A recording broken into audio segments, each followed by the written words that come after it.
مسلمانوں کے 5 فرض کیا ہے؟ کیا چیزیں فرض ہے مسلمان پہ؟ نہیں، فرض نہیں ہو، سنت ہے۔ فرض مسلمان کے کلمہ توحید جس نے پڑھا، اس کے بعد 4 اس کے اوپر لازم ہے۔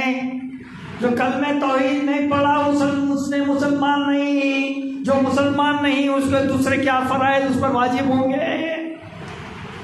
کلمہ توحید ہر وقت پڑھا کرو، تجدید ایمان کرتے رہا کرو۔ رسول کریم صلی اللہ علیہ وسلم فرما رہے ہیں کہ میں خود کئی وقت تجدید ایمان کر لیتے رہتا ہوں، کلمہ پڑھتے رہتا ہوں، موت کو یاد کرتے رہتا ہوں۔ کلمہ توحید۔ دوسرا بولو، دوسرا کیا ہے بھائی؟ ہم زندگی جو جی رہے ہیں اسی کی بنیاد ہے، 5 ہے پلر، 5 پلر پہ جی رہے ہیں ہم۔ یہ 5 پلر کے پلنگ کے اوپر طاقت کے اوپر بیٹھیں گے تو اس سو سیکھیں گے، سو چلیں گے، سنگھاسن کریں گے، حکمرانی کریں گے، لوگوں پہ سمجھائیں گے، بولیں گے۔ یہ 5 چیزیں نہیں ملے تو بیکار ہے آپ کا پلنگ، ٹوٹا پلنگ، لغڑا پلنگ۔ نماز، ہم میں اور کافر میں، منکر میں کیا فرق ہے معلوم؟ نماز کا فرق ہے۔ ہم نماز پڑھتے ہیں، وہ نماز نہیں پڑھتا ہے۔ 5 فرض میں 1 فرض کلمہ توحید، دوسرا نماز، تیسرا روزہ۔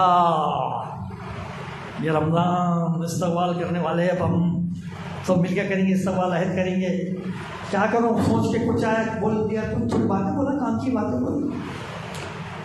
تو نماز، پھر روزہ، فرض ہے یہ روزہ۔ بیمار کے اوپر مجبوری ہے تو فدیہ دے سکتا ہوں، مجنون ہے، ہوشی نہیں ہے، اس کو مجبوری ہے، اس کو تو نماز بھی معاف ہے۔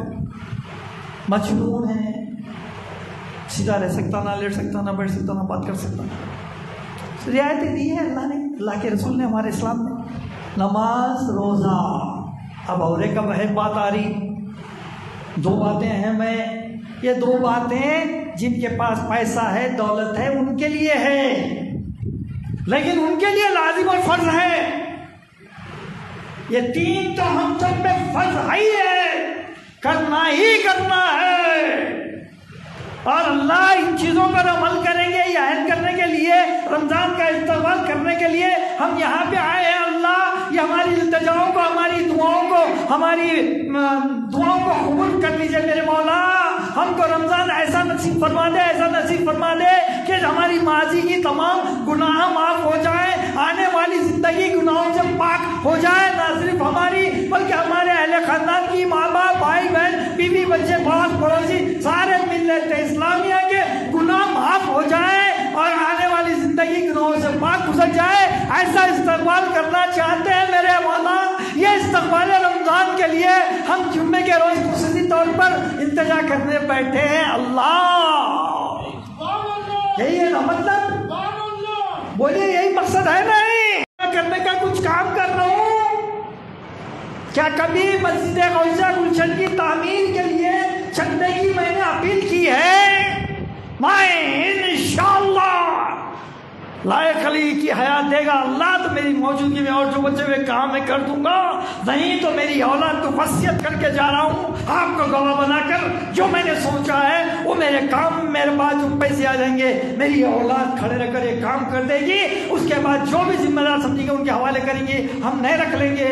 میری اولاد کو ذمہ دار بنانے کے لیے نہیں، میں خود بڑا ہوں، میں متولی ہوں، میں نگرانگار ہوں بول کے نہیں، یہ اللہ کا خادم ہوں، خدمت کرنے کا آپ نے موقع دیا۔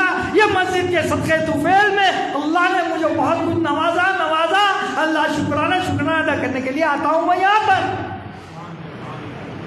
کوئی تو بول دے کہ لائق علی صاحب تم کو 100 روپے دیا تھا میں، کوئی تو بول دے یہ کمیٹی کے لوگوں کو میں نے یہ چندہ دیا تھا، اور اگر وہ لوگ میرے علم میں نہیں لائے تو پھر وہ خطا کار ہے، وہ گناہ گار ہے، کھلی بات بولتے رہو۔ میں حساب کتاب لیتا ہوں تو بولتا ہوں کیا بھائی تعمیری مت میں، یہ کیا تعمیری مت میں مت لو، ابھی بورویل کی بات ہو رہی تھی، آلریڈی بورویل ہے، پانی ہے، سب بنا دیا ہے ہم نے، وہ 2 ٹانکی ہے، اوپر 2 ٹانکی لگا دی، سب کر دیے، پھر بھی ایسا مسئلہ آ رہا تھا تو ایک بورویل ڈلایا تھا ہمیں، 500 فٹ کھدا ہے، پانی نہیں آیا، مگر اب چیک کرے تو 70 فٹ کے اوپر پانی ہے۔ میں بولا موٹر لگا کے چیک کرو، اس کا سارا انتظام ہو جائے گا انشاءاللہ۔ اپنے آپ کو بیچ کر لائق علی یہاں کھڑے رہ کر شیروانی بیچ لے تو 10,000 میں کوئی بھی خرید لے گا، لائق علی کی شیروانی خریدیں گے نا پیسے والے کوئی؟ شیروانی بیچ کے میں اپنے کام کروں گا، تب تم بھی ایسی کرو۔ میں بڑائی کی بات نہ کروں، تم بھوشن بیچ کے کرو، اللہ تمہیں کتنا نوازا، اتنا نوازے گا جس کی علامت لائق علی تمہارے سامنے موجود ہے۔ تو روزہ میں بولا کیا بولا، چوتھا پیسے والوں کے لیے زکوٰۃ۔ جس کے پاس 7.5 تولے سونا ہے ختم ہونے دے زکوٰۃ کے قابل ہو گیا۔ تب تو مہنگا ہو گیا سونا، 55,000 ہو گیا، شاید 60,000 55,000 ہو گیا۔ 7.5 تولے سونے سے زیادہ پیسے 50,000 پکڑے تو 3.5 لاکھ ہوتے، یا تو سونا یا تو اتنی دولت۔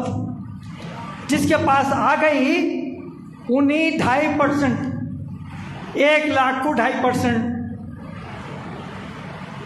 5 لاکھ کو کتنے ہو گیا، 12.5%، یہی نا، 3.5 لاکھ کو تو 7.5 اور 4.25 لاکھ ہوا، 4,000 روپئے۔ کیا بھائی 1 لاکھ کو 2,500 بھی نہیں دیتے اپن؟ لائق علی کا نہیں، مثال بول رہے ہیں، 20 لاکھ ہے مثال، میں جانے اللہ جانے کتنے ہیں۔ اب 20 لاکھ کے کتنے ہو گئے بھائی؟ 1 لاکھ کے 2,500، 10 لاکھ کے 25,000، 20 لاکھ کے 50,000۔ جب تیرے پاس 20 لاکھ ہے تو 50,000 کیا بڑی بات ہے بابا، بانٹنا غریبوں میں۔ اب غریبوں میں مستحکم رشتے دار بھائی بہن کو بھی دے سکتے ہیں، دے سکتے ہیں۔ پہلے مستحق رشتے دار، پڑوسی، غربا مساکین، دین کی تعلیم حاصل کرنے والے غربا مساکین، یہ منگتے پھرنے والوں کو دے رہے ہیں تو آپ کا دے رہے ہیں اللہ جانے، مگر اجر نہیں ملنے والا ہے، یہ بیکار ہے، یہ سب چپ دینا ہے، دے ڈالو۔ بہت سخت حدیث ہے، ٹائم نہیں ہے، نہیں بیان کر سکتا میں۔ تو یہ زکوٰۃ جب دیا انہیں لائق علی دیا تو 20 لاکھ اس کے حلال ہے۔ لائق علی اس 20 لاکھ کا 50,000 نہیں دیا اور 20 لاکھ کی خوب مستی اٹھارا، زبردست شادیاں، بینڈ باجے، پٹاخے، بیٹے کی ایسی بہترین بارات، پوچھو نہ کو، سب حرام۔ اس کا کھانا حرام، اس کا پینا حرام، اور اس کی عبادتیں بھی قبول نہیں کی جائیں گی۔ جو حرام کھاتا ہے، یہ مستند حدیث ہے۔ تے رمضان ہمارے میں سے یہ سب غلاظت گناہ نکالنے کا مہینہ ہے۔ انکم ٹیکس تو دیتے آپ، اب تو بڑھا دیے، حد 7 لاکھ کر دیے، 2 لاکھ تھا، 2.5 لاکھ تھا، 3 لاکھ تھا، سب جا کے 7 لاکھ تک آ گیا۔ اب گرانی بڑھ گئی بول کے 7 لاکھ سے زیادہ کماتے، نوکری میں سے ہی کٹ جا رہا، آج کل چلے جا رہا۔ بچے باہر ہوں گے نا سب کے، دیکھو پوچھ لو تمہارے بچوں سے، ہائی ٹیک سٹی میں ادھر ادھر کام کر رہے ہیں نا، ان کی تنخواہ میں سے کٹ ہو کے انکم ٹیکس کا چلے جاتا وہاں۔ 50,000 تنخواہ رہتی، گھر کو آتا ہے 45,000 اس کے، وہاں تو دے رہے ہیں، یہ اللہ کی راہ میں نہیں دے رہے ہیں، کیونکہ اللہ ہاتھ پکڑ رہا نہیں نا آپ کا، دکھ رہا نہیں، اللہ دکھ رہا بول کے سمجھ رہے نہیں۔ یہ ہے زکوٰۃ۔ جن کے پاس 7.5 لاکھ تولا، ارے بہت دیر ہوگی بھائی، معاف کرنا، 2 منٹ میں ختم کرو، اس پہ ختم کر دیتا ہوں۔ تو وہ ہو گیا، زکوٰۃ دینا لازم ہے، غربا مساکین کو دو، رشتے داروں میں دو، غریبوں کو دو، اور ایسے دشمن رشتے دار کو دو جس سے آپ کی برائی ہے لیکن آپ کوئی اور ذرائع سے ان کے پاس پہنچاؤ۔ یہ احکامات ہے زکوٰۃ۔ اب آخری 5 رکن میں بچا کیا؟ حج۔ جس کے پاس پیسہ ہے، ساری ذمہ داریاں پوری کرنے کے بعد پیسہ ہے، ساری ذمہ داریاں بول دو، 5 بیٹی کی شادیاں کر کے جاؤں گا، وہ بیٹے کی شادی کر کے جاؤں گا، وہ فلاں کا، نہیں، یہ ذمہ داریاں نہیں۔ کھانے پینے کی حد تک، زندگی گزارنے کی حد تک جو معاملات ہے، اس کے علاوہ حج کو جانے کے لیے کچھ پیسے جمع کر لیے تو فوری حج کو چلے جانا۔ اب تو حج بہت مہنگا کر دیے، 4 لاکھ ہو گیا، 3.5 لاکھ، 4 لاکھ، 5 لاکھ ہو گیا حج کا۔ خیر جو بھی ہے، 5 رکن ہیں۔ تو میں آخری بات کہتے ہوئے اپنی تقریر کروں گا کہ بھائی ملک میں جینا ہے تو یہ فارمولہ بنا لو، عزت دو اور عزت لو، پیار و محبت کا مظاہرہ پیش کرو، دین اسلام کے اخلاق کردار کو پیش کرو، ایک جہتی کا مظاہرہ کرو، غیر مسلموں کا، غیر مذہب مسلمانوں سے ہٹ کے جو مذاہب ہیں ان کا مذاق مت اڑاؤ، ان کو برائی مت بولو، بلکہ دین کا ایسا کردار پیار و محبت سے پیش کرو کہ وہ لوگ آپ کے دوست ہو جائیں۔ اور ہم نے سب ہندوستان میں، ہمارے ملک میں ان سب کو، ہمارے ہم خیال لوگوں کو، ایماندار اچھے لوگوں کو ملا کر دوست بنا کر ہی اپنے مسائل کو حل کر سکتے ہیں، ہم ہماری طاقت بڑھا سکتے ہیں، ہم حکمرانی کر سکتے ہیں۔ میں کہتا ہوں کہ سیٹ پر اقتدار، سیٹ پر تم بیٹھیں گے، اقتدار ہمارا ہوگا، سوچیں گے تم، فیصلہ کریں گے ہم، زبان ہوگی تمہاری، الفاظ ہوں گے ہمارے۔ یہ کب ہوگا؟ جب ہم دین و اسلام پر، اللہ کے رسول کی رسی کو مضبوطی سے جب تھام لو گے تو یقیناً ان کے دلوں پہ راج کریں گے، ان کے دماغوں پر راج کریں گے۔ آج دلوں پر، دماغوں پر جب راج ہوتا ہے تو ملک ہمارے ہاتھ میں ہوتا ہے۔ جب ہم ہاتھ میں لیتے ہیں، عدل و انصاف کرتے ہیں، ایمانداری سے فیصلے کرتے ہیں، غربا مساکین کا خیال کرتے ہیں، ہماری حکمرانی ماضی کی یہ بتلاتی ہے کہ رسول کریم صلی اللہ علیہ وسلم کا 1450 سال پہلے ان کا کردار ساری کائنات کو بتلا دیا کہ انسانیت کا اگر کوئی علم بردار ہے تو وہ صرف اور صرف اسلام ہے۔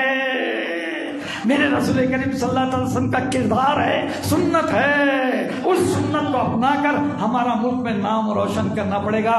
آؤ ہم رمضان کا استقبال کریں، اس کی عبادتیں کرتے ہوئے، نمازیں پڑھتے ہوئے، روزے رہتے ہوئے، اللہ کو منانے کے لیے قرآن کی تلاوت کرتے ہوئے۔ اے رمضان تو ہمارے لیے بخشوانے کے لیے آ رہا ہے، اے رمضان ہمیں تو عطا کروانے کے لیے آ رہا ہے، اے رمضان ہمیں تو نیک بنانے کے لیے آ رہا ہے، اے رمضان اللہ کا مخلص بندہ بنا کر ہمیں، ہمارے اہل خاندان کو تو پیش کرنے کے لیے آ رہا ہے۔ اے رمضان تو ہمارے کو برائیوں سے، گناہوں سے بچانے کے لیے آ رہا ہے۔ اے رمضان تیرا ہم استقبال کرتے ہیں، تو جو اللہ کے بارگاہ سے جو حکم لایا ہے اس پر ہم عمل کر کے یہ رمضان کو گزاریں گے، پورے روزے رہنے کی کوشش کریں گے، نمازیں پڑھیں گے، لیلۃ النہار کریں گے، جاگیں گے، منائیں گے اور اپنے والدین کی فرمانبرداری کریں گے، سلام کو عام کریں گے، دین کو عام کریں گے۔ یہ بات کہتے ہوئے اپنی